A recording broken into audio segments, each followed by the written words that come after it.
மலேசிய தலைநகர் கோலாலம்பூரில் நாளை 9வது உலக தமிழ் மாநாடு தொடங்க இருக்கிறது.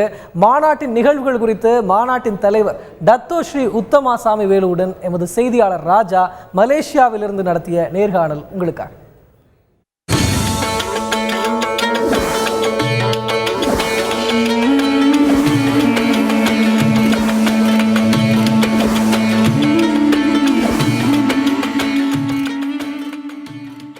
ஒன்பதாவது உலக தமிழ் மாநாடு நாளை மலேசிய தலைநகர் கோலாலம்பூரில் தொடங்க இருக்கிறது. இந்த மாநாடு வரும் பிப்ரவரி 1ஆம் தேதி வரை நடைபெறுகிறது. இந்த மாநாட்டிற்கான பல்வேறு ஏற்பாடுகள் செய்யப்பட்டுள்ளன. உலகம் முழுவதிலும் இருந்து பல்வேறு தமிழறிஞர்கள் தங்களுடைய ஆய்வு கட்டுரைகளை இங்கு சமர்ப்பிக்க உள்ளனர்.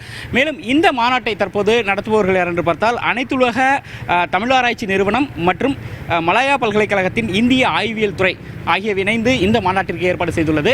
இந்த மாநாட்டின் தலைவரும் முன்னாள் அமைச்சரும் ஐயா டத்தோ சாமிவேல் நம்மிடம் உள்ளார். அவரிடம் இந்த மாநாட்டின் நோக்கங்கள், இந்த மாநாட்டில் நடைபெறக்கூடிய நிகழ்வுகள் ஆகியவற்றை நாம் கேட்டறிவோம். ஐயா வணக்கம். ஐயா வணக்கம்.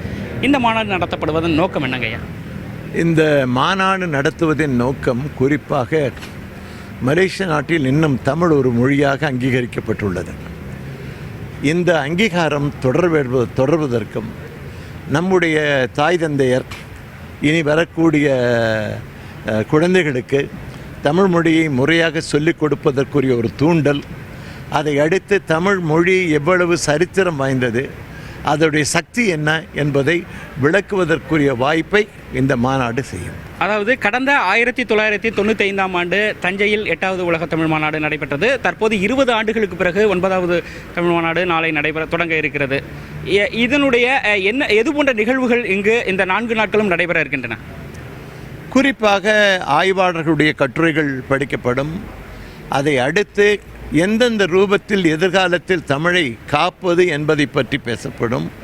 தமிழ் அறிஞர்களுடைய அறிவுரைகள் என்னென்ன என்பதெல்லாம் கோர்த்து அடுத்து வரக்கூடிய 2-3 வருடங்களுக்கு தமிழ் மொழி இந்த நாட்டில் எப்படி செப்பனிடப்பட வேண்டும் என்பதை தீர்மானிப்பதற்குரிய ஒரு வாய்ப்பை நமக்கு வழங்கும்.